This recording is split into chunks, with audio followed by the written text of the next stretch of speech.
Getting accepted into the YouTube Partner Program is probably one of the most exciting times as a YouTuber. You can finally get paid for your work after the long and tough road of trying to get 4,000 watch hours and 1,000 subscribers. But once you get there, how much do they actually pay you? And more specifically this time, how much do they pay you for 10,000 views in 1 month? I'm going to show you guys my last 3 months of revenue where I got 9.8k views, so just under 10k in April. Then in March, I hit 11.1k views. And in May, which is last month, I got 11.2k views. There's a little bit of a difference in each month, and we'll go over why that is and like what that means. But I'm curious to know, take a guess, which month do you think I got the most revenue from? And if you want to also guess how much revenue you think I got from each month, let me know your guesses down below in the comment section. Now let's start here in March. And by the way, I apologize for the setup, but it is like 88 degrees right now, and it's probably 10 degrees hotter upstairs. So this is the setup we're working with.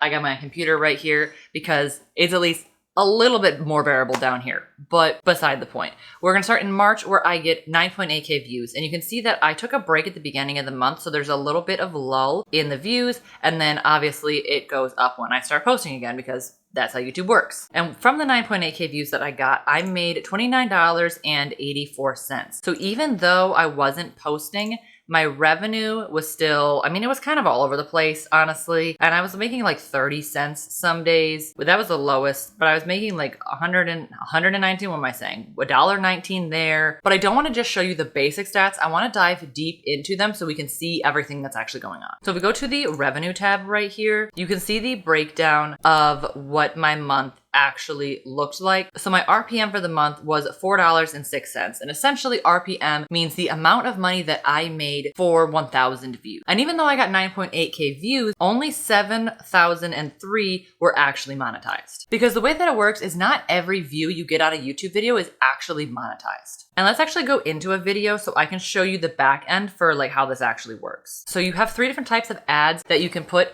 in your videos. You can do a pre-roll ad, which is before. You can do after video, which is a post-roll ad. I recommend having all of them clicked because the more chances you have for ads to be placed on your video, obviously the more money you are going to be able to make. And you can have display ads. You have to have these on. There's no way you can uncheck them. And skippable video ads and non-skippable video ads, you want to keep all the things checked that you can check. But if we go into manage mid-roll ads here, this is what you can actually control in terms of where ads are played on the middle of your videos. So you have to have a video that is, I think it's more than 8 minutes, but it might be 8 minutes and 30 seconds. And I'm not sure which one of those it is. But mid-roll ad is essentially these little markers right here. And you can place them automatically, but YouTube typically does a pretty terrible job, at least in my experience, placing ads. So I will place them myself. And all you have to do is scroll through the video, and you want to try and find a natural break in your video to place an ad, because your ad is obviously going to disrupt your video. So if I place an ad right now in the middle of this sentence, you're going to have to wait for the full ad to play. Usually there's 2 of them, and YouTubers can't control that. They just place the ad and then YouTube does whatever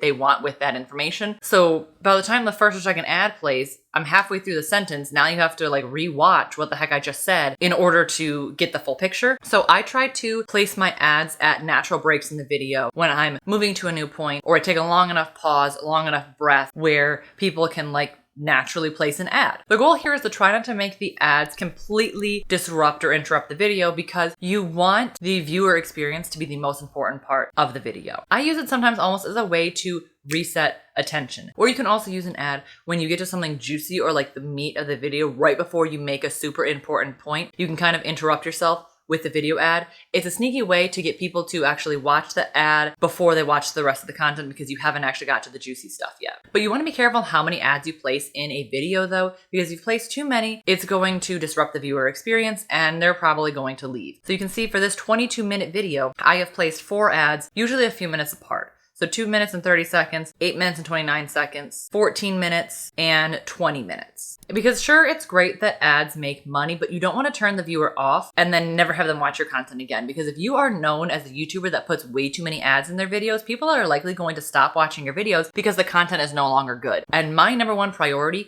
is you and your viewing experience. Like, sure, it's great that I can make a few cents off of an ad, but I would rather have a loyal audience that wants to keep watching my content and have the ad something that they can just deal with because they know it supports me. So it's all about balance. Like I said, try to place them a few minutes apart, but it also depends on the length of the video, how many ads I'm going to place. I also try to take into consideration how long my viewers typically watch my videos. So for me, my average view duration is about 2 to 6 minutes, which means I want to place 1 to 2 ads within that time limit so that I can at least have one ad watched by people before they click off the video and get bored and don't want to watch it anymore. Because at the end of the day, this is a business. YouTube is a business and I am a business as well. If I want to make money doing this and do this full time, I need to make money. And so you want to use those things and all of your different stats to determine when is it best to place a video ad so that my viewer is happy, but I'm also making money so that I can actually do this full time. But another thing with ads is you have to realize that not every single time you place an ad is one going to get played. And that is why not all of my views are actually monetized. You're basically telling YouTube with these little marks,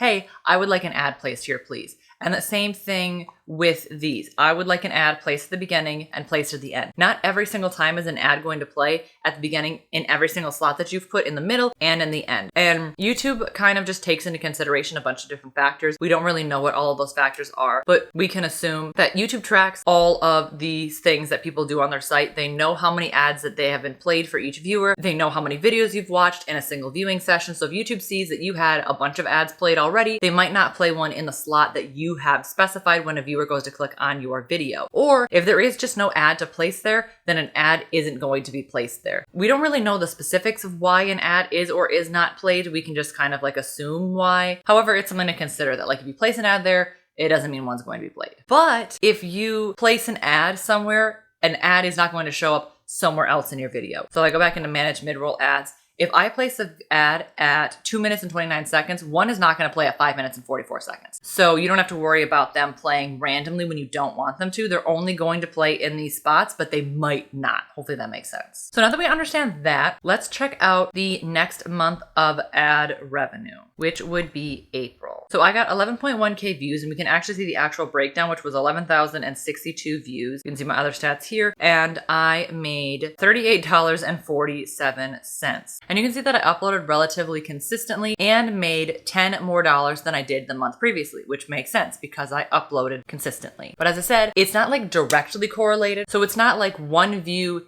equals this many amount of dollars or this many amount of cents. It's all about the monetized views, which we can look at here as well. But if you do have more views, you're likely to make more money, but it's not like a 1-to-1 ratio where this many views equals this much money. My content for April, I got 8.2K views that was monetized this month, and my RPM went up $4.64. It didn't go up by much, but it clearly helped for it to go up even just a little bit.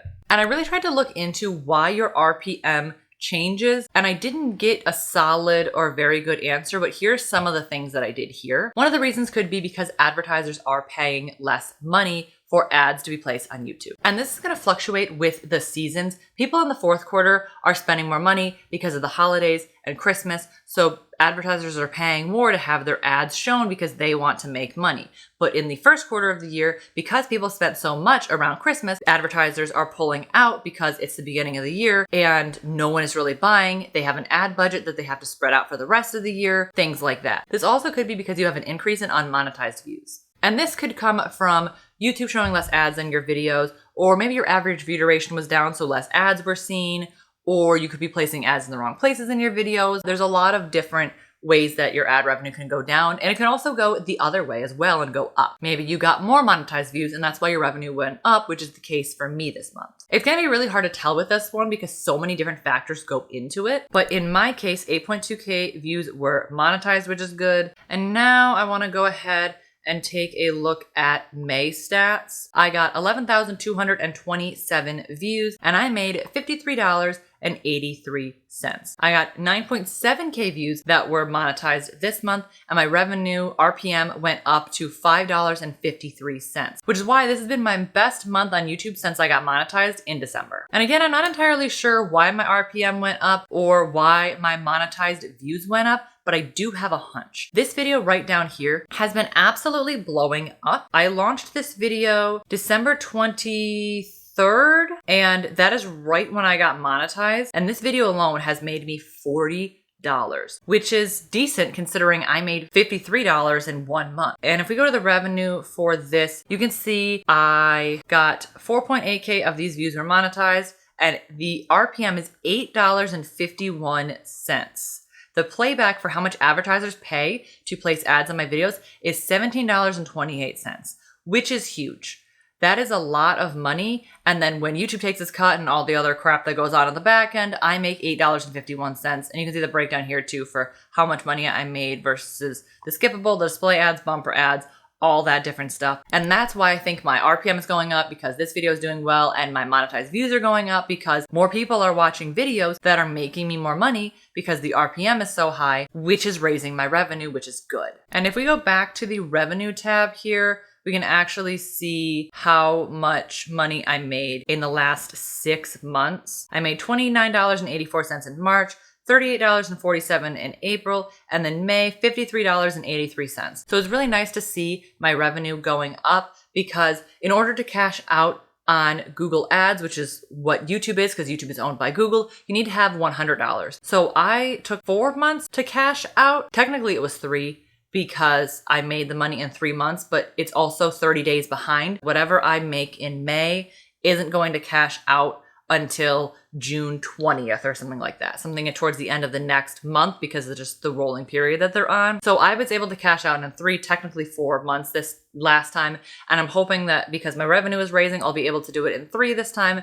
And eventually the goal is to be able to cash out every single month. So were you right on which month gave me the most revenue? I'm excited to see your answers down below in the comment section. And if you want to see more YouTube tips from me, check out how I got 10K views in 1 month right here. Make sure to like if you like, and subscribe to my channel down below for more videos just like this. And I'll see you next week. Bye.